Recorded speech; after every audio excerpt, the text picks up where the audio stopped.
Crime, जो कि liquid semi liquid substance के तौर पे एक्ट कर रही है।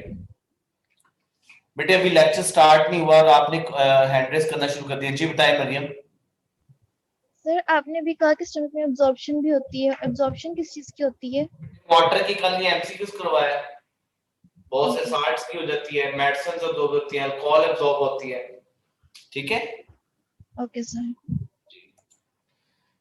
तो स्टमक, अगर तो आप लोगों ने पढ़ा है कि स्टमक में आप फूड में से प्रोटीन की डाइजेशन है, तो आप लोगों ने पढ़ा हुआ है कि पेप्सिनो जिन जो है वो पेप्सिन में कन्वर्ट होती है, और ये पेप्सिन जो है वो एक्चुअली प्रोटीन पे एक्ट करती है और प्रोटीन को डाइजेस्ट करती है। सो प्रोटीन कंटेंट्स अगर स्टमक में ज्यादा होंगे तो याद रखिएगा एसिडिक फूड की वजह से, एसिडिक फूड की वजह से क्या होगा, जो गैस्ट्रिन है वो पाइलोरिक रीजन से जो है वो रिलीज होती है। अगर हम इसके यहाँ पर इस तरह से बना दें कि हमारे पास जो ये तो बेसिक्स है ना जो आप लोगों ने कल पढ़ लिया था, अगर फॉर एग्जांपल मैं इसको टेबल की फॉर्म में आपके साथ शेयर करूं कि टेबल की फॉर्म में इसको किस तरह से पढ़ेंगे हम, सो ये इंपॉर्टेंट है क्योंकि इसमें से आपके काफी एमसीक्यूज जो है वो सॉल्व होंगे कि हार्मोन्स ऑफ द गट किस तरह से काम करते हैं। ये मैंने फॉर एग्जांपल यहाँ पे लिखा है, ये टेबल है जो कि हार्मोन्स को एक्सप्लेन करता है। सो हार्मोन्स में आपके पास आ जाएंगे बेटे फीचर्स क्या है। अब आप लोगों ने दो हार्मोन्स अपने पढ़ने हैं स्टमक के पॉइंट ऑफ व्यू से, एक को पढ़ना है आपने सिक्रेटिन और एक को पढ़ना है गैस्ट्रिन। फॉर एग्जांपल ये है आपके पास गैस्ट्रिन और ये है बेटे सिक्रेटिन। ये दो हार्मोन्स हैं जो बेसिकली स्टमक से रिलीज हो रहे हैं। अब इसकी सबसे पहले हम देखेंगे स्टिमुलस कौन इन्वॉल्व होता है, कौन स्टिमुलस करता है इसकी, क्यों और कब जो है ये एक्चुअली हार्मोन्स जो है रिलीज होते हैं। तो गैस्ट्रिन के लिए आपके पास प्रोटीन जो है वो रिक्वायर्ड होती है, प्रोटीनियस फूड, प्रोटीनियस फूड जो है वो रिक्वायर होती है गैस्ट्रिन को क्या करने के लिए, बेसिकली एक्टिवेट करवाने के लिए। और सिक्रेटिन जो है इसके लिए एसिडिक काइम मौजूद होगी। काइम एसिडिक कैसी होगी वो मैंने आपको बता दिया है, काइम का डिफरेंस क्या है वो भी हमने पढ़ लिया। नेक्स्ट स्टिमुलस की बात है, कौन सा स्टमक का रीजन होगा जहां से ये रिलीज होंगे, तो ये भी इंपॉर्टेंट है। तो इसे हम नाम दे सकते हैं कि साइट या रिलीज। ये रिलीज कहां से होगा, स्टमक में से किस पोर्शन में रिलीज होगा, क्योंकि आपने कार्डिक स्फिंक्टर भी पढ़ा है, कार्डिक रीजन पढ़ा है, पाइलोरिक रीजन पढ़ा है, पूरा स्ट्रक्चर पढ़ा है। तो बेसिकली गैस्ट्रिन जो है वो पाइलोरिक रीजन पे मौजूद जी सेल्स जो होते हैं, याद रखिएगा पाइलोरिक रीजन जो है जो कि स्टमक का लास्ट पार्ट है और ये कनेक्ट होता है स्मॉल इंटेस्टाइन के साथ। तो यहाँ पर स्पेशलाइज्ड सेल्स होते हैं, इन सेल्स को हम जी सेल्स का नाम देते हैं। तो जी सेल्स एक्चुअली गैस्ट्रिन को रिलीज करते हैं, इसी वजह से इनका नाम भी गैस्ट्रिन है। जबकि आपके पास जो सिक्रेटिन है ये डोडिनल सेल्स से, डोडिनम से रिलीज होगी, डोडेनम से रिलीज होगी। रिलीज होने के बाद इसका एक्शन क्या है, एक्शन साइट कहां है, कहां पर ये एक्शन करेगा। तो अगर आपसे एमसीक्यूज पूछ लिया जाए कि action site of gastrin is, और ऑप्शन में आपको मुख्तलिफ हो, तो आप लोग करेंगे कि एक्चुअली ये स्टमक की मिकोजा पे एक्ट करती है, स्टमक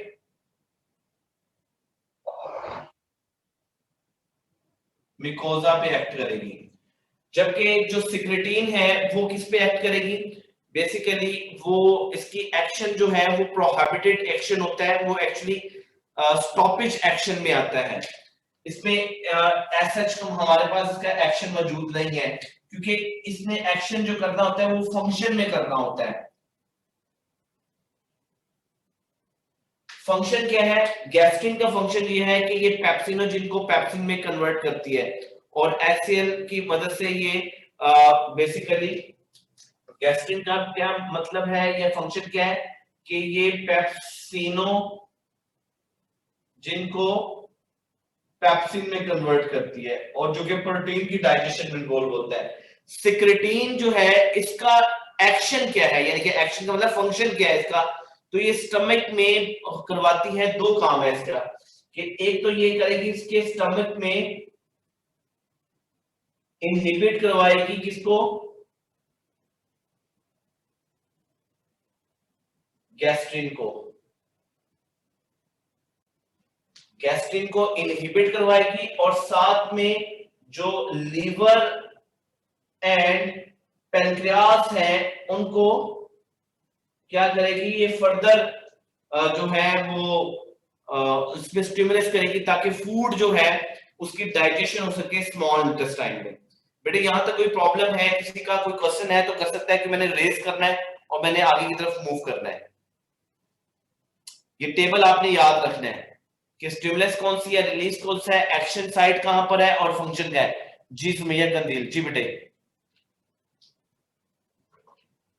सर जो आपने कल लास्ट पॉइंट बताया था सर, गैस्ट्रीन का जो सर रिलीज हुई थी हमारे पास प्रोटीनियस फूड से, सर वो दोबारा बता दें सर, वो गैस्ट्रिक जूस वाला जो पॉइंट था। अच्छा जी मैं बता देता हूँ, मैं बता देता हूँ इसको, मैं इसमें इस तरह से डिफाइन करूंगा। ये अगर आप लोगों ने नोट कर लिया तो इसको मैं रेस कर रहा हूँ क्योंकि मैंने आगे जो है इसको जो है वो बताना है। जी बेटे भट्ट साहब बोले बेटे। सर अभी रेज ना करना, आपने इसका सिक्रीटिन का फंक्शन क्या बताया था? बेटे सिक्रेटिन जो है ना, सिक्रेटिन वो एक्चुअली स्टमक को जाके इनहिबिट करती है कि वो गैस्ट्रिन रिलीज ना करे। इसको मैं और दूसरा क्या लिखा था आपने जो मिटा दिया? बेटे मैंने रेस कर दिया, मैं इसको दोबारा से बता देता हूँ। मुझे जो है वो ये लग रहा है कि आप लोगों को ये टॉपिक समझ नहीं आया कि गैस्ट्रिन और सिक्रेटिन किस तरह से वर्क कर रही है, और आई होप सो कि नहीं समझ आया ना आपको। सर बस फंक्शन एक बार फिर से बता दें, बाकी सारा समझ आ मैं गया। अभी इसमें समझा देता हूँ क्योंकि यहीं पे हमने चलना है। सो आपके पास है फूड जो कि शिफ्ट होती है टुवर्ड्स दी स्टमक, इस तरह से समझ लें। स्टमक जो है वो एब्जॉर्प्शन में भी इन्वॉल्व है, डाइजेशन में भी इन्वॉल्व है, आप लोगों ने ये पढ़ा हुआ है। ये बेटे आप लोगों को क्लियर नजर आ रहा है बोर्ड के नहीं? कोई बताएगा, किसी का माइक ऑन है तो बताएगा, बल्कि जी मरीम आप बताएंगे बेटे ये कितना ही क्लियर नजर आ रहा है आपको बोर्ड? सर फुल क्लियर है। नहीं तो ये तो नहीं है कि कहीं पे फोकस जो है वो कम हो जाता है, कहीं पे ज्यादा हो जाता है फोकस, ऐसा तो नहीं नो हो सर, रहा? नो सर क्लियर है, बिल्कुल क्लियर है। अच्छा जी एक मिनट, अगर फॉर एग्जांपल मैं इसकी कंट्रास्ट थोड़ा सा कम कर दूं और कलर सेंसिटिविटी को बढ़ा दूं तो फिर क्या इस पे इफेक्ट आएगा? हम सर करके देख लें। ठीक है। स्टमक जो है उसमें आपके पास पता है कि फूड मौजूद है जो कि प्रोटीनियस फूड है। जैसे ही कोई प्रोटीनियस फूड स्टमक में आती है तो स्टमक जो है इस फूड की डाइजेशन करता है और डाइजेशन करके इसको काइम में चेंज कर देता है जो कि सेमी सॉलिड लिक्विड सब्सटेंस है। अब इस काइम में अगर प्रोटीन की कंसंट्रेशन ज्यादा है, प्रोटीन की कंसंट्रेशन ज्यादा है, सो इस प्रोटीन को डाइजेस्ट करने के लिए स्टमक ये प्रोटीन जो है ना, ये प्रोटीन मोर प्रोटीन जो है वो रिलीज होगी। और मोर प्रोटीन का मतलब है कि स्टमक में प्रोटीन की डाइजेशन मोस्टली ज्यादा होती है, तो प्रोटीन की प्रेजेंस की वजह से स्टमक एक्ट करता है स्टमक पे एक हार्मोन, इस हार्मोन को हम नाम देते हैं secretin, sorry gastrin. Gastrin, more proteinaceous food more release of secretin. जितना ज्यादा सेक्रेटिन प्रोटीनियस गैस्ट्रिन जो है उसमें से रिलीज होगा, यानी कि मोर प्रोटीन होगी, गैस्ट्रिन ज्यादा ही स्टमक से रिलीज होगा। लेकिन जब ये फूड जो है काइम जो है वो चंक बाय चंक जो है वो स्मॉल इंटेस्टाइन में आती है, किसमें आएगी बेटे? स्मॉल इंटेस्टाइन में।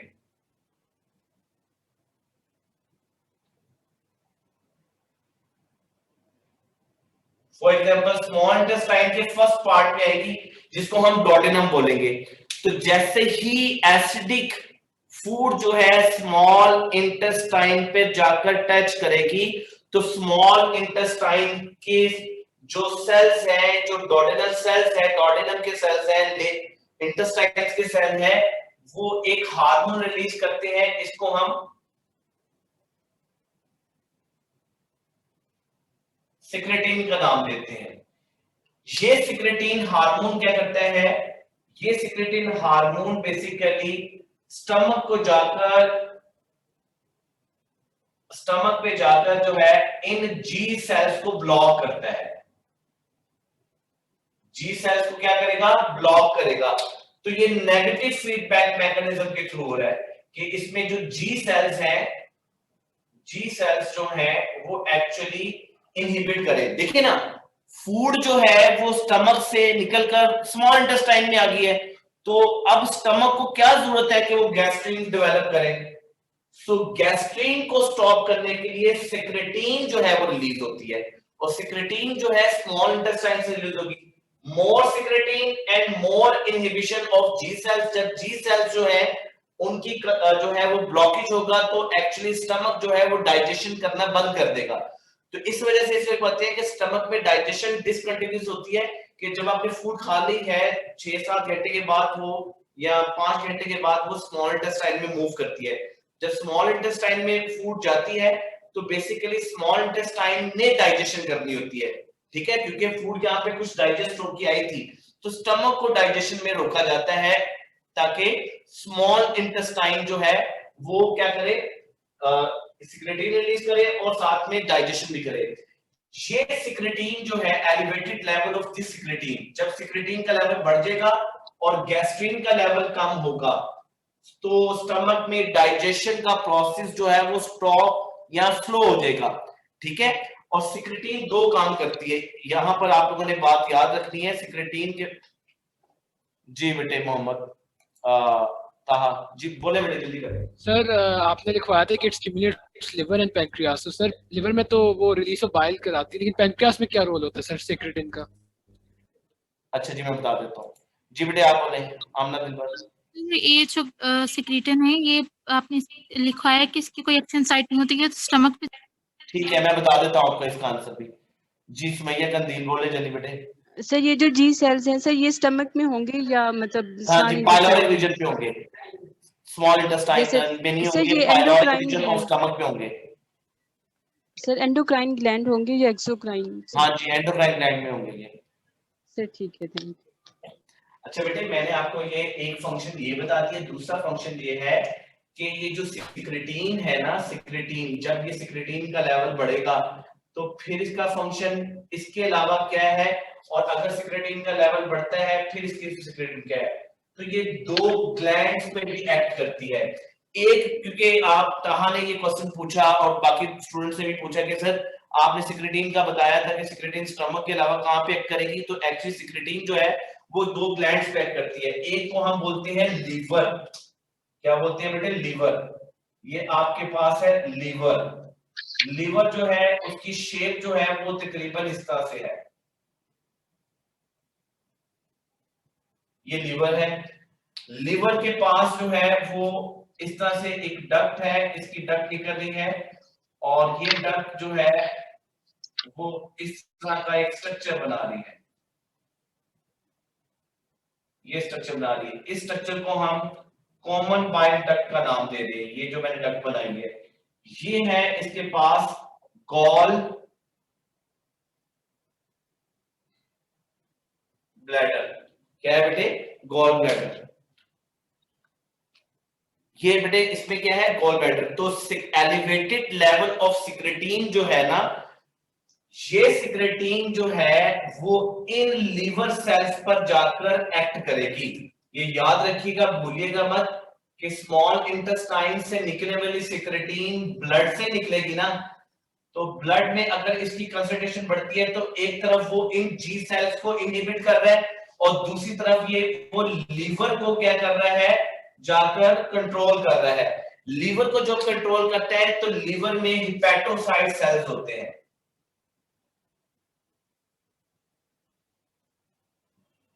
लिवर के सेल्स को हिपेटोसाइट सेल्स बोलते हैं। ये हिपेटोसाइट सेल्स जो हैं, ये सेल्स बेसिकली लिक्विड बनाते हैं और ये लिक्विड जो है इस गॉल ब्लैडर में स्टोर होता है और इस गॉल ब्लैडर में स्टोर होने वाले सब्सटेंस को हम नाम देते हैं, याद रखिएगा, बाइल। सो बाइल जो है वो कहां से रिलीज होती है?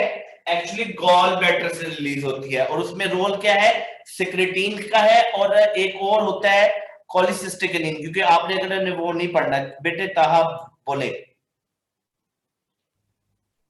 सॉरी सर, मैं हैंड डाउन करना भूल गया, सॉरी। ठीक है बेटे, आपको आंसर तो मिल गया ना?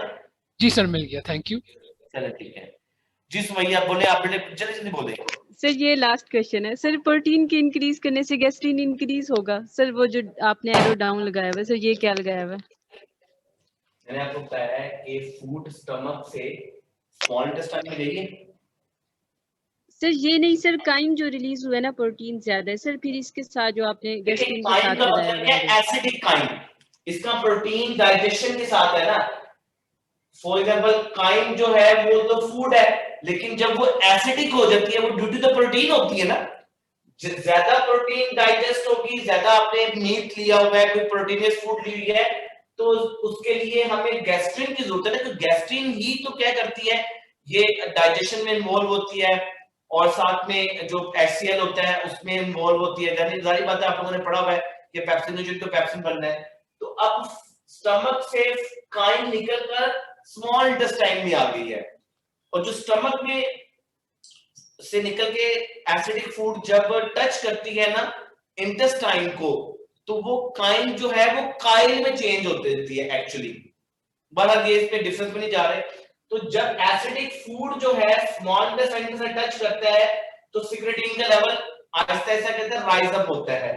इस राइज अप से ये नेगेटिव फीडबैक के थ्रू, नेगेटिव फीडबैक मैकेनिज्म के थ्रू इस पे कंट्रोल करती है कि अब आपने स्टमक काम नहीं करना, अब हमने स्मॉल इंटेस्टाइन में काम करना है। क्योंकि ये ब्लड में रिलीज होती है, हार्मोन है, तो ब्लड में जब इंक्रीज करेगी तो ये बेसिकली हिपेटोसाइट सेल जो है किसके?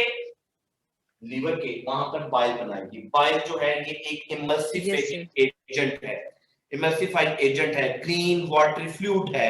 ठीक है जी। सो बाइल की पिगमेंट्स, बाइल पिगमेंट्स होते हैं इसमें जिसकी वजह से कलर बनता है। बाइल सॉल्ट्स होते हैं, बाइल स्टोन्स हैं। और दूसरी तरफ आपके पास ये स्ट्रक्चर होता है जिसको हम नाम देते हैं pancreas. That is a dual gland of the body.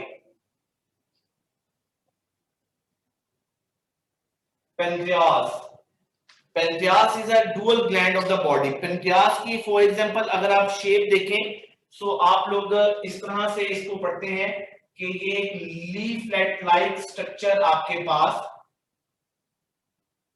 मौजूद है, दैट इज पेनक्रियास।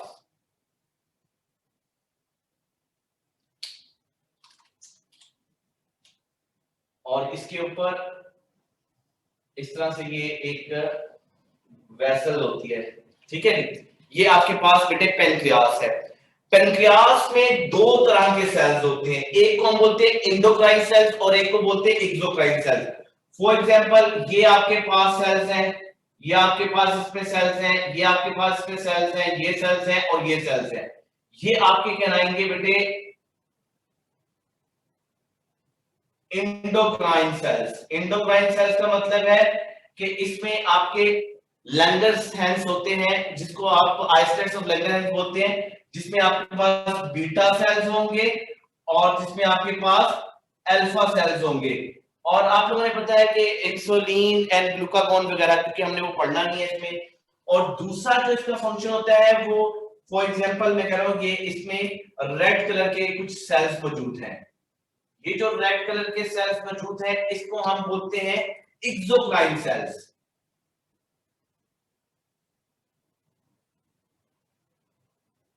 और जब भी एक्सोक्राइन की बात आती है तो हम कहते हैं कि एंजाइम रिलीज करते हैं। दोनों में डिफरेंस है कि एक में है एंडोक्राइन सेल्स और एक में है बेटे एक्सोक्राइन सेल्स। तो ये भी सिक्रेटिन जो है ये एक्चुअली किस पे एक्ट कर रही है? एक्सोक्राइन सेल्स पे एक्ट करती है ताकि वो एंजाइम रिलीज कर सके। तो याद रखिएगा पेनक्रियास जो है वो पेनक्रियाटिक जूसेस रिलीज करता है जिसमें सोडियम बाइकार्बोनेट होता है। पेनक्रियाटिक जूस जिसमें सोडियम बाइकार्बोनेट CO3 NaHCO3 मौजूद होता है। ठीक है जी। और तकरीबन ये इसकी नेचर जो होती है एल्कलाइन नेचर होती है, और ये बेसिकली जो एसिडिक काइम है उसको न्यूट्रलाइज करता है। अब देखें आपके पास काइम तो यहां पर मौजूद होगी, ये फूड आ गई काइम। इस काइम में क्या क्या चीजें मौजूद है, कौन कौन सी फूड मौजूद है? तो इसमें लिपिड्स भी हैं, प्रोटीन भी हैं, और हमारे पास दूसरी क्या बात है कि इसमें कार्बोहाइड्रेट्स भी हैं। तो मोस्टली हम ये पढ़ते हैं कि हमारे पास एक चीज होती है जिसको हम बोलते हैं फैट्स और लिपिड्स के ड्रॉपलेट्स या ऑयल्स। इनको कौन डाइजेस्ट करेगा? ठीक है जी। फिर हमारे पास हो सकता है कार्बोहाइड्रेट्स,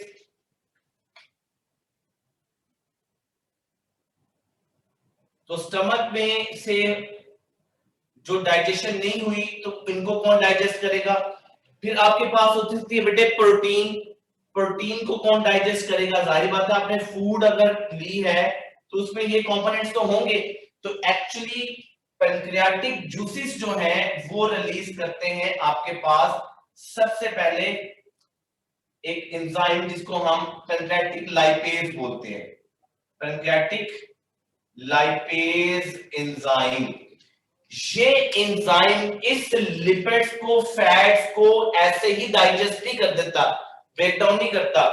एक्चुअली बाइल जो होती है, ये जो बाइल जो है इसके साथ एक्ट करती है, और इस चीज को हम इमल्सिफिकेशन बोलते हैं।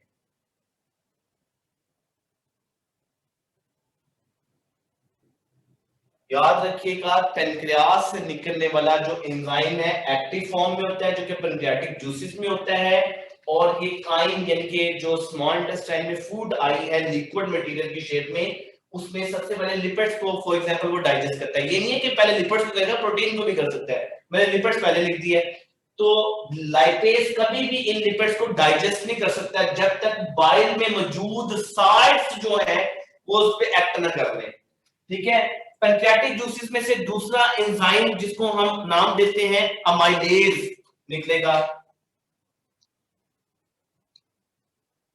अमाइलेज एंजाइम जो है वो एक्चुअली किसको डाइजेस्ट करेगा?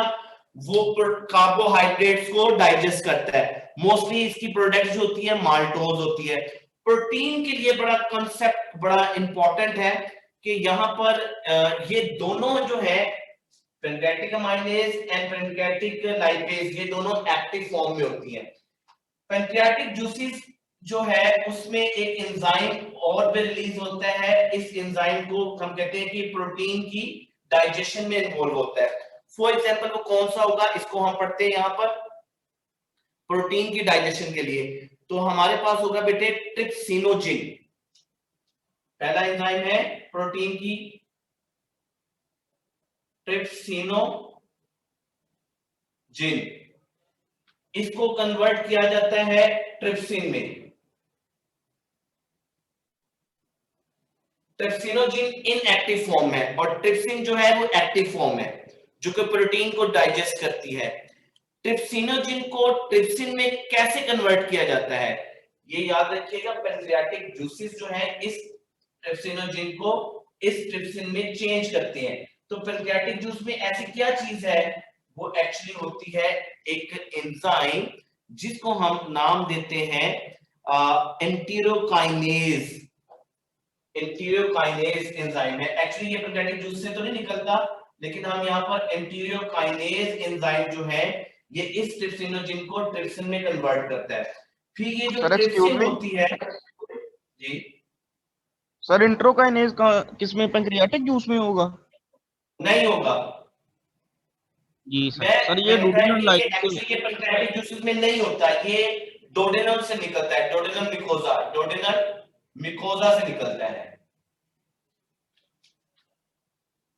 जी ठीक है, लेकिन ये कहां हो रहा है? इंटेस्टाइन में हो रहा है। तो पैंक्रियाटिक जूस में तो ये नहीं है, लेकिन फिर भी इसने ट्रिप्सिनोजिन को ट्रिप्सिन में कन्वर्ट किया। ये ट्रिप्सिन जो है ये फिर कन्वर्ट करती है, इन्वॉल्व होती है बेसिकली किसको यूज करवाने में, प्रोटीन की डाइजेशन में इन्वॉल्व होगी, किसमें, प्रोटीन को डाइजेस्ट करवाने में। लेकिन याद रखिएगा यही जो ट्रिप्सिन है इसका एक और काम भी है कि ये काइमोट्रिप्सिनोजिन को काइमोट्रिप्सिन में चेंज कर देती है। एक है बेटे आपके पास काइमोट्रिप्सिनोजिन, इनएक्टिव फॉर्म है, दैट इज काइमोट्रिप्सिनोजिन,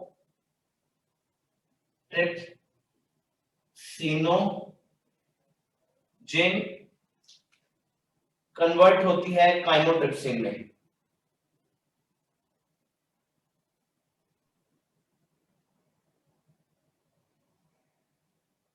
ट्रिप्सिन में, और इसमें कौन इन्वॉल्व होता है काइमोट्रिप्सिनोजिन को काइमोट्रिप्सिन में कन्वर्ट करवाने के लिए, वो आपके पास ट्रिप्सिन होती है।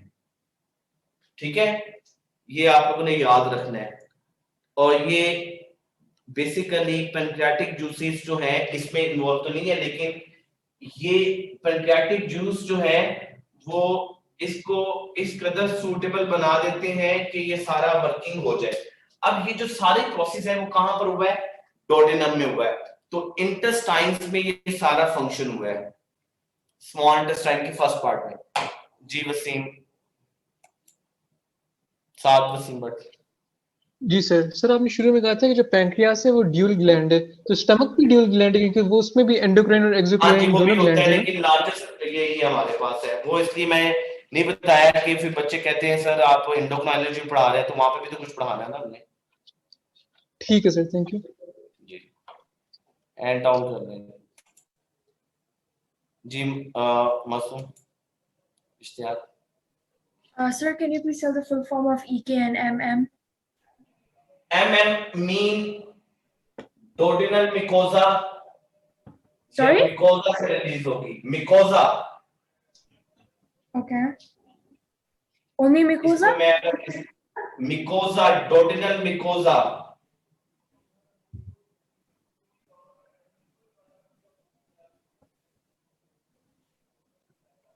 And can you please tell me the full form of EK? जी बेटे। EK, can you tell me the full form of EK, please? EK mean enterokinase। enterokinase। Okay, thank you so much.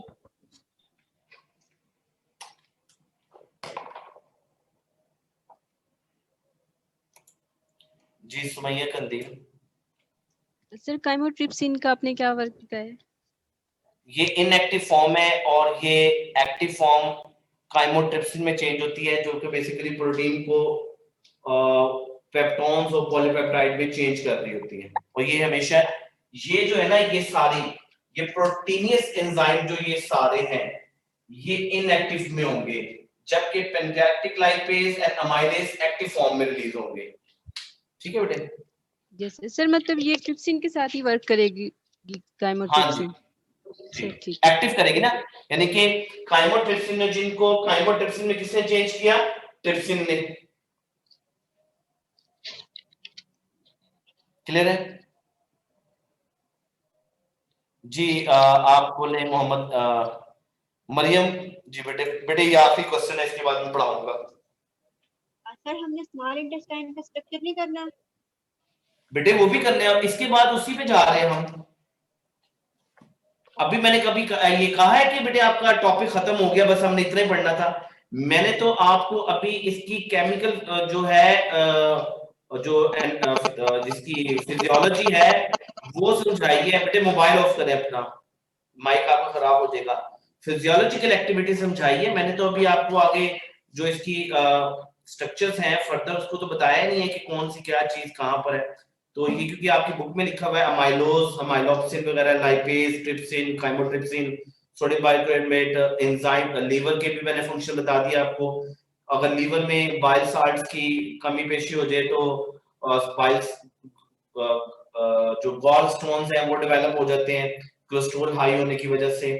ठीक है, अब आप लोगों मैंने 3 structures यहाँ पे पढ़ने हैं। ये हमारे बेसिकली स्ट्रक्चर्स जो हैं उनको हम नाम देते हैं कि हमारे पास जो इंटेस्टाइन्स हैं, ये 3 तरह की इंटेस्टाइन्स हैं। इंटेस्टाइन्स, सो नंबर 3 हमारे पास है इंटेस्टाइन।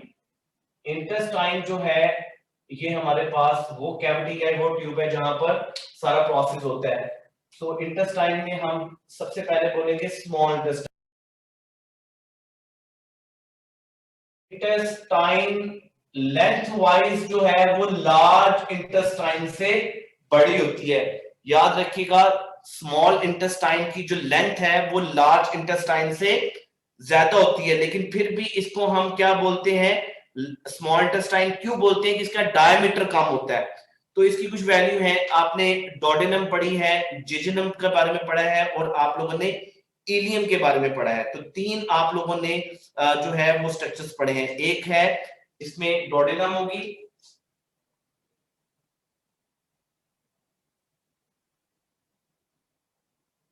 फिर है जेजुनम और इलियम। तो फर्स्ट जो पार्ट होता है इट इज कॉल्ड डोडेनम। इसकी वैल्यूज आपके पास लिखी हुई है कि 1 जो है मीटर तक होगी, जेजुनम जो है 2.4 होगी, इलियम 3.6 होगी, ये सारी कुछ लिखे हुए हैं, ठीक है। इसको मेरे ख्याल से बताने की जरूरत तो नहीं है ना कि इसमें अगर आपसे पूछ ले कि डाइजेशन किसमें होगी तो आप कहेंगे कि डाइजेशन जो है यहां पर होती है, ये डाइजेशन में इन्वॉल्व होता है। ये सारी डाइजेशन मैंने आपको बताई है। इलियम में डाइजेशन होती है, बिल्कुल डाइजेशन होगी, और जेजुनम में भी होगी, इसमें डाइजेशन भी होगी और एब्जॉर्प्शन भी होगी। लेकिन अगर आपसे ये पूछ लिया जाए कि इसमें से बताएं कौन सा इंटेस्टाइन का पार्ट है जिसमें कंप्लीट होगी डाइजेशन, एब्जॉर्प्शन कंप्लीट होगी, तो आप कहेंगे कि सर इलियम वो पार्ट है, जेजुनम के बाद इलियम वो पार्ट है जिसमें डाइजेशन जो है कंप्लीट होती है। कंप्लीट डाइजेशन जो है वो कहां पर होगी बेटे, इलियम के पार्ट में होगी।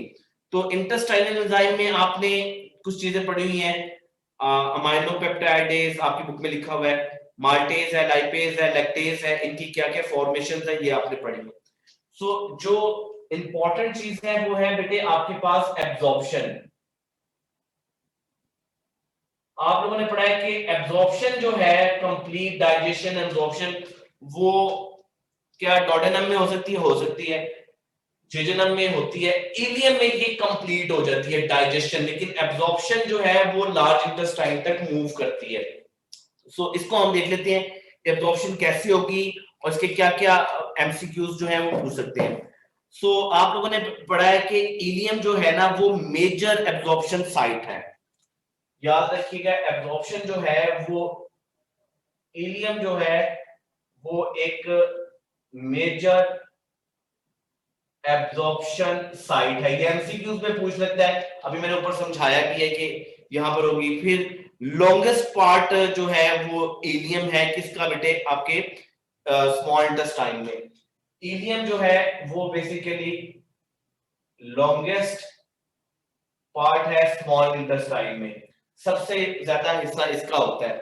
फिर इसमें जो है फूड जो है वो काइल की शेप में मौजूद होती है। काइल, आपके सिलेबस में काइल लिखा हुआ है। काइल क्या है, जब तक फूड जो है वो स्टमक से कहां पर आ जाए, स्मॉल इंटेस्टाइन, डोडेनम में आ जाए, जेजुनम में आ जाए, जब वो इलियम में होगी तो उसको हम काइल बोलते हैं, क्योंकि वो एब्जॉर्प्शन करती है फैट्स की। तो काइल जो है उसमें ज्यादातर क्या होगा, फैट्स मौजूद होते हैं, ऑयल्स मौजूद हो सकते हैं, इस वजह से इसको हम काइल का नाम दे रहे होते हैं। शुगर है, अमाइनो एसिड है, यहाँ पे एब्जॉर्प्शन होती है। तो सबसे ज्यादा जो इंपॉर्टेंट चीज है ना, जो कि स्मॉल इंटेस्टाइन में इलियम में सबसे ज्यादा होगी, वो एक्चुअली है फैटी एसिड एंड ग्लिसरॉल की एब्जॉर्प्शन और फॉर्मेशन। फैटी एसिड्स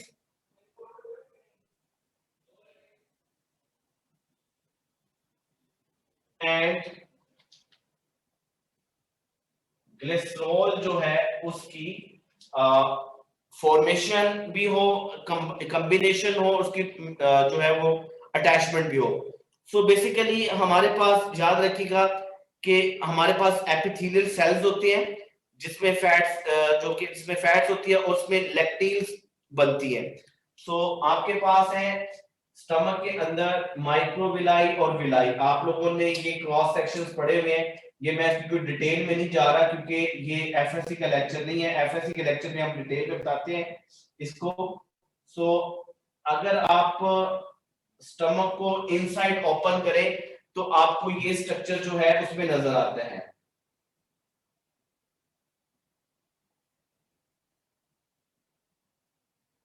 ये इलियम की इंटरनल लाइनिंग को मैंने ओपन किया है, ठीक है। ये सेल्स हैं, ये आपके पास सेल्स लगे, इनको हम एपिथेलियल सेल्स भी बोलते हैं और सीलिएटेड एपिथेलियल सेल्स भी बोलते हैं।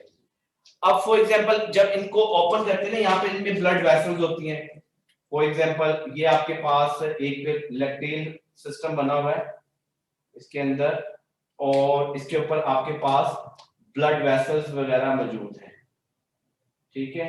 ये जब इस पोर्शन को हम एक सेल को ओपन करते हैं ना, तो हमें ये सेल जो है वो टेक्निकली इस तरह से नजर आता है।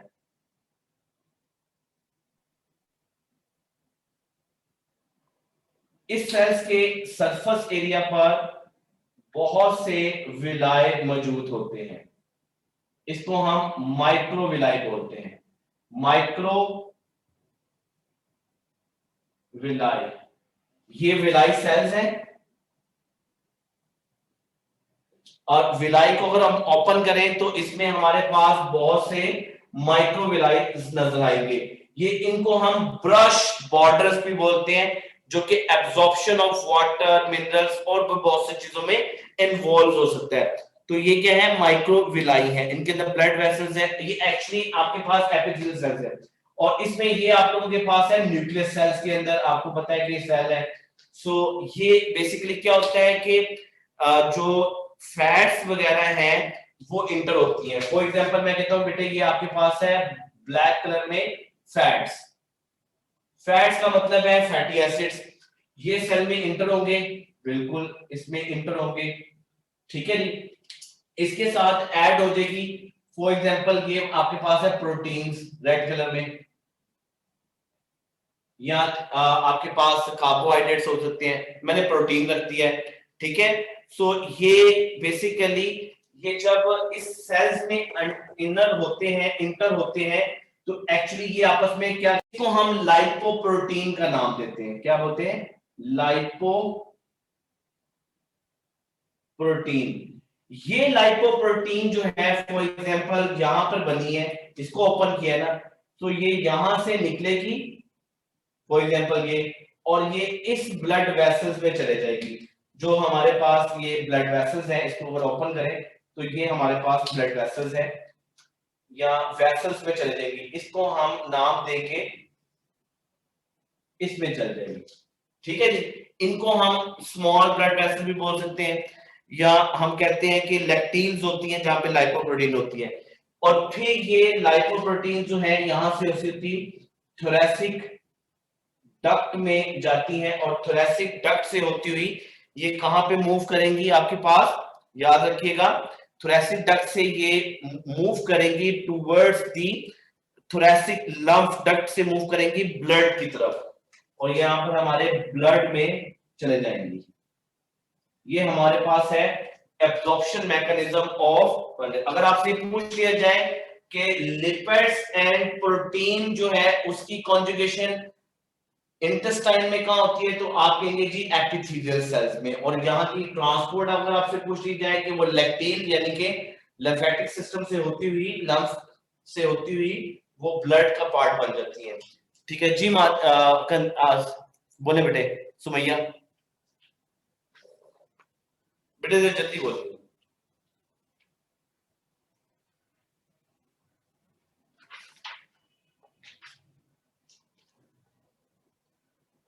जी बोले बेटे। सर यहाँ पे जो लिपोप्रोटीन बनी है ये गोल्जी एपरेटस ही होगा यहाँ पे बनाने के? हाँ जी, गोल्जी एपरेटस इन्वॉल्व होता है, सारी बातें वो तो गोल्जी एपरेटस इन्वॉल्व होगा, अदरवाइज हो नहीं सकता। सर फिर इसके बाद ये पहले ब्लड वेसल में जाएंगी फिर लेक्टिल में जाएंगी या डायरेक्ट लेक्टिल में जाएंगी? इसमें ना देखिए मेरी बात सुने, ये जो हमारे पास स्मॉल एरियाज है ना, ये बहुत माइक्रोस्कोपिक होते हैं। यहाँ पर एक्चुअली जो लेक्टिल है ना, ये वेजल्स हैं या आप कह लें कि कैपिलरीज हैं लिम्फेटिक वेसल्स की। इस वजह से हम इसको लेक्टिल या लिम्फेटिक कैपिलरीज बोलते हैं। ये हमारे लिम्फेटिक में जाती है, उसके बाद हमारे ब्लड में जाएंगी, क्योंकि सर फिर लिम्फेटिक लेक्टिल सिस्टम के जो है बाद वो रिटर्न बैक करता है फ्लूइड को हमारी बॉडी में। ठीक है जी सर। सर थोरेसिक डक्ट के बाद फिर सब क्लेवियन वेन के से होती हुई जाएंगी या सबक्लेवियन डायरेक्ट? वेन वो तो जारी बात है कि रहता सी चीज है। सबक्लेवियन वेन फिर ब्लड वेना कैवा से होती हुई हार्ट में चले जाती है। सर ठीक है ठीक है, बेटे? सर यही नहीं समझ आया था। जी बेटे स्वागत, जल्दी बोले बेटे। सर पीटीपी में लिखा हुआ है कि जो लिपोप्रोटीन है उनकी फॉर्मेशन लेक्टिल में हो रही है, मतलब वो प्रोटीन्स प्रेजेंट होती है लेक्टिल में और वहां पे फिर आके तो लिपोप्रोटीन बनता है। तो फिर हम क्या लगाएंगे, एपिथेलियल सेल्स लगाएंगे? एपिथेलियल में ही इनकी कॉन्जुगेशन होती है एक्चुअली, ट्रांस होती उसमें ही है बेटे। मेरे ख्याल है कि मैंने नहीं इसको शायद गौर से नहीं पढ़ा, लेकिन जो मेरा कंसेप्ट है आपको एमसीक्यूज में भी यही आएगा कि इनकी कॉन्जुगेशन। देखिए ना मेरी बात है, लैक्टेन का तो काम है ट्रांसपोर्ट करना, एब्जॉर्ब करके ट्रांसपोर्ट करना। सेल जो है लैक्टेन सेल तो नहीं है, वो तो ब्लड का एक वेसल है, लिम्फेटिक वेसल, तो एपिथेलियल सेल्स में होती है। Okay sir, thank you. Fats तो बनती एपिथेलियल सेल्स में है, कंजुगेशन इसकी वहां पर होके आगे की तरफ मूव करेगी। जी बेटे नेक्स्ट आपके पास आता है लार्ज इंटेस्टाइन।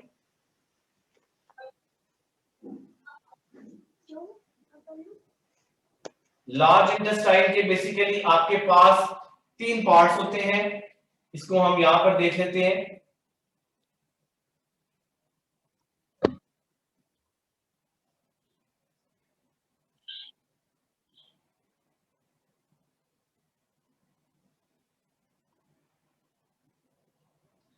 अगर आपको ये डायग्रामेटिक क्वेश्चन आ जाए और पूछ लिया जाए कि आइडेंटिफाई एक्स या वाई, तो आप लोग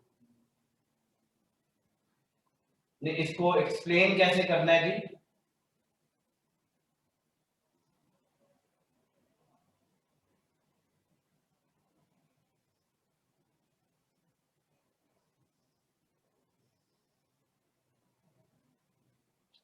ये लार्ज इंटेस्टाइन जो है उसका स्ट्रक्चर मैंने आपको लोगों को दिखाया। लार्ज इंटेस्टाइन जो है ये बेसिकली इन्वॉल्व होती है किसमें? एब्जॉर्प्शन में ज्यादातर इन्वॉल्व होती है। तो याद रखिएगा लार्ज इंटेस्टाइन जो है last part of alimentary canal है, इसको हम सीकम, कोलोन और रेक्टम में डिवाइड करते हैं। ये जो आपके पास पोर्शन आ रहा है फर्स्ट ये वाला, इसको हम सीकम बोलते हैं। ये जो आपके पास पोर्शन आया है इसको हम कोलोन बोलते हैं, कोलोन।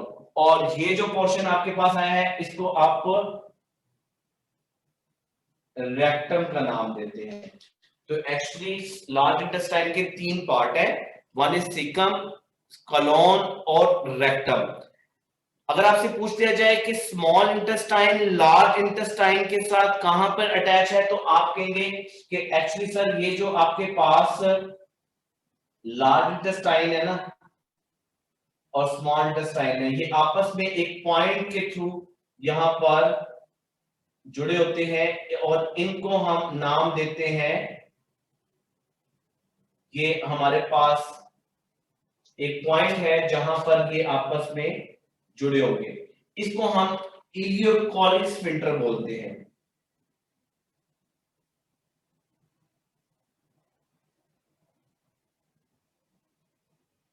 और इलियोकोरिक वेल्व भी बोलते हैं। ठीक है, यानी कि इस स्फिंक्टर की वजह से यहां पर एक पोर बनता है। इलियम और सीकम के दरमियान एक जंक्शन को हम जो है वो इस पे जो स्फिंक्टर्स बनते हैं और वो जंक्शन जो है इसको एम्पटाइज करवाता है। फिर याद रखिएगा इसी सीकम की एक ब्लाइंड एंड भी होता है जिसको हम अपेंडिक्स का नाम देते हैं। ये जो मैंने साइड पे दिखाई है ये अपेंडिक्स है, और सीकम भी मैंने आपको बताया। तो सीकम जो है ये एक ब्लाइंड सैक है, फिंगर लाइक प्रोजेक्शंस में निकलती है, जिसको अपेंडिक्स बोलते हैं, ठीक है। इसके बाद फूड जो है ना वो शिफ्ट होती है टुवर्ड्स दी कोलोन। अब ये जो कोलोन है, जो अनडाइजेस्टेड फूड है वो मूव कर रही है, तो ये आपके पास एक्चुअली असेंडिंग कोलोन है, ये आपके पास ट्रांसवर्स कोलोन है, और ये आपके पास डिसेंडिंग कोलोन है। ये कोलोन का एरिया जो है, कॉलन का एरिया, ये यहां से लेकर यहां तक आपके पास है।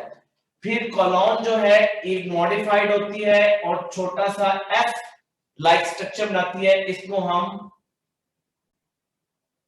सिग्मोइड का नाम देते हैं, और रेक्टम फिर एंड पे है। अगर आप लोगों से ये पूछ लिया जाए कि लास्ट पार्ट ऑफ इंटेस्टाइन या डाइजेस्टिव सिस्टम क्या है, तो आप बोले एलिमेंट्री कैनाल क्या है, तो बोलेंगे बेटे कि रेक्टम है। रेक्टम थोड़ा सा एक्सपेंडेड होता है, यहाँ पे स्टूल जो है वो स्टोर होता है, और रेक्टम से आगे जो स्ट्रक्चर है that is called anus. Anus में बेसिकली दो तरह के मसल्स होते हैं, एक को बोलते हैं स्मूथ और एक को बोलते हैं स्केलेटल। एक होते हैं बेटे स्मूथ और एक होते हैं स्केलेटल मसल्स होते हैं। सो रेक्टम में क्या क्या होता है, वाटर की एब्जॉर्प्शन हो सकती है, यानी कि इंटेस्टाइन्स में साल्ट की जो है एब्जॉर्प्शन हो सकती है, विटामिन के की प्रोडक्शन होती है, विटामिन बी की प्रोडक्शन होती है, यहाँ पे ई कोलाई बैक्टीरिया रह रहा होता है, ये सब आपने पीरियड पढ़ी है। तो स्टूल जो है वो बेसिकली डेफिकेशन रिफ्लेक्सेस से मूव करता है, डेफिकेशन रिफ्लेक्सेस। सो मुझे बताएं कि डेफिकेशन रिफ्लेक्सेस जो है वो सिंपैथेटिक नर्वस सिस्टम के अंडर आते हैं या पैरासिम्पैथेटिक नर्वस सिस्टम के अंडर आते हैं?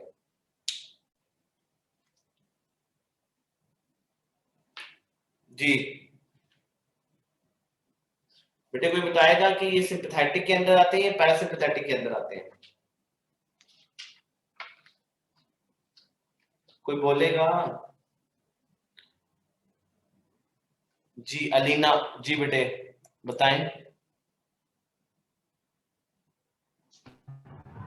Sir parasympathetic.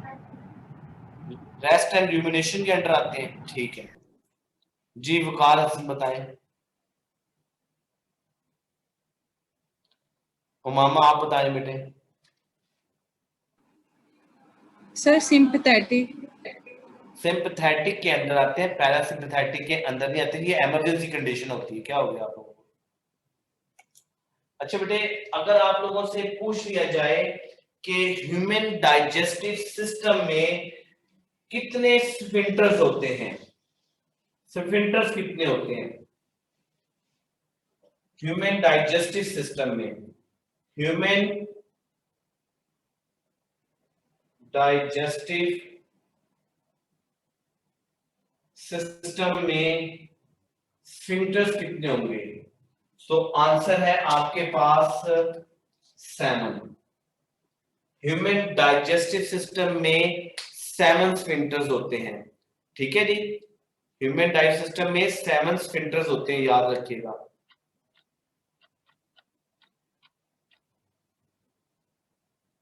सेवन होंगे। और अगर आपसे पूछ लिया जाए कि जो एलिमेंट्री कैनाल है इसमें कितने स्फिंक्टर्स होते हैं, तो वो याद रखिएगा वो स्फिंक्टर होते हैं 6। एक में 07 होंगे, एक में 6 होंगे। जी वकार सर मैंने आंसर देना था for when you asked if it was a sympathetic or parasympathetic. Basically, reflex action is under the control of sympathetic nervous system. Is it clear? Yeah, makes sense. But when you're an infant, doesn't the diffraction system happen by itself? बेटे I can't understand your question. Okay, it's okay. No worries. Then Maria, जी बेटे.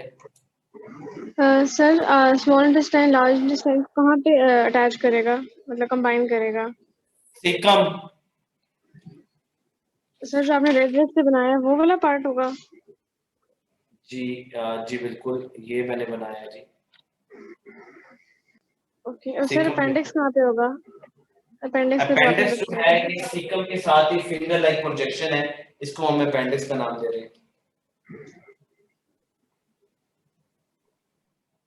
Clear है?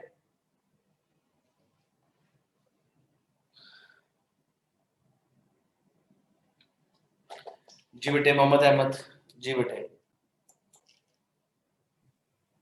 Sir ये बता दें total मतलब कहाँ कहाँ पे ये स्फिंक्टर्स होते हैं, जैसे आपने बताया कि ह्यूमन डाइजेस्टिव सिस्टम में 7 होंगे, एलिमेंट्री कैनाल में 6 होंगे, ये बता देंगे आप? नहीं बता दूं कि रहने दो? बता दें. अच्छा चले ठीक है. जब बेटे बात होगी ना ह्यूमन डाइजेस्टिव सिस्टम की, तो आपके पास है पहला इसोफ्रेंजियल स्फिंक्टर, एसोफेगिस और फेरेंक्स के दरमियान होगा. इसे हम एसोफेरेंजियल स्फिंक्टर बोलते हैं. ये एक होगा. फिर दूसरा है आपके पास कार्डिक, ये आपके पास एक होगा. फिर आपके पास है पाइलोरिक, ये आपके पास एक होगा. फिर आपके पास है इलियो कॉलिक स्फिंक्टर्स, ये आपके पास एक होगा. एनल स्फिंक्टर, ये आपके पास कितने होंगे? 1 2 3 4, ये 2 होंगे आपके पास. एक आउटर होता है, इसमें इनर होता है. तो ये आपके पास कितने बन गए? 6 स्फिंक्टर्स जो हैं ये एलिमेंट्री कैनाल में होते हैं. ये बुक में सारे बने हुए हैं. एसोफेगिस बुक में लिखा नहीं हुआ लेकिन डायग्राम में है. एसोफेगिस और जो है बेसिकली आपके ओरल कैविटी के साथ, फेरेंक्स के साथ, cardiac sphincter, pyloric sphincter, ileocolic sphincter एक और एनल स्फिंक्टर. ये आपके सारे स्फिंक्टर्स जो हैं ये एलिमेंट्री कैनाल में हैं.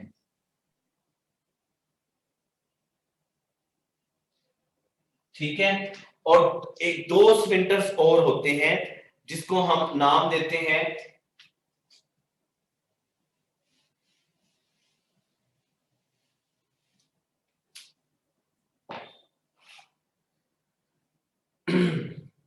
दो और है. वो एक है आपके पास जो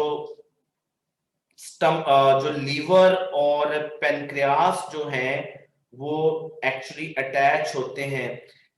ये देखें जी, आप लोगों ने पढ़ा हुआ है कि मैं छोटा सा आप लोगों को एक डायग्राम की शेप में समझा दूंगा, आप लोगों को पता चलेगा कि 7 कैसे होंगे. आप लोगों ने पढ़ा है कि ये आपके पास है स्टमक, मैं स्मॉल डायग्राम दिखा रहा हूं, और ये है आपके पास लीवर है, और ये आपके पास बेटे स्टमक है.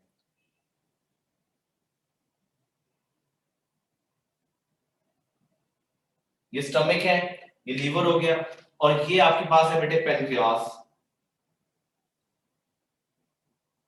ठीक है.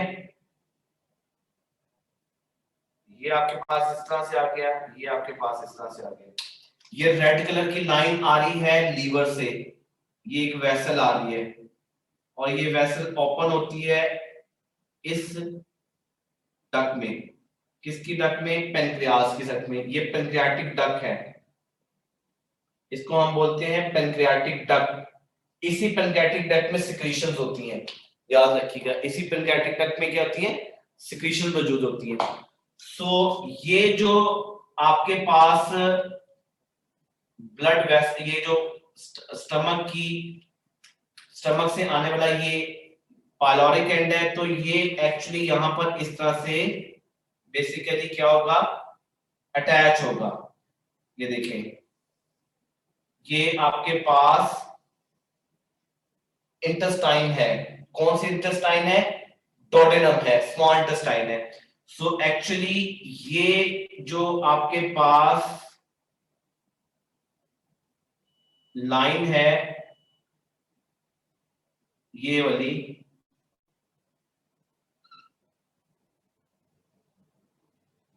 ये ऐसे ओपन होती है इसके अंदर, ये देख रहे हैं, ठीक है। और ये लाइन इसके साथ ऐसे ओपन होगी, ये यानी कि पेनक्रियास और liver both these are connected with small intestine. Pancreas से क्या आएगा, पेनक्रियाटिक जूसेस, लीवर से क्या आएगा, लीवर से बाइल आएगी जो कि गॉल ब्लैडर से होती हुई यहां पर स्टोर होगी। यहां पर ये एम्प्यूला बना है, इसको हम एम्प्यूला का नाम देते हैं। किसका नाम देते हैं, एम्प्यूला का। और ये एम्प्यूला के साथ एक स्फिंक्टर यहाँ पे मौजूद होता है, ये रेड कलर का मैं स्फिंक्टर बना रहा हूं, ये स्फिंक्टर बना रहा हूं, इसको हम बोलते हैं स्फिंक्टर ऑफ ऑडी। ये एक स्फिंक्टर है। तो अगर आपसे डाइजेस्टिव सिस्टम का पूछ ले तो इसके एक ऑडी का डाल के 6 एलिमेंट्री कैनाल के हैं, एक जो है आपके पास स्फिंक्टर ऑफ ऑडी होगा, एक स्फिंक्टर ऑफ ऑडी होगा और बाकी जो है वो ये आपके डाइजेस्टिव सिस्टम का पार्ट होता है। जी अहमद बेटे, किसी भी टाइम क्लास ऑफ हो सकती है, जल्दी से भी क्वेश्चन करना कर रहे हैं जी। कल डिस्कशन करानी है आपने या फिर पढ़ाना है आगे? नहीं कल डिस्कशन, ये तो यूनिट खत्म हो गया।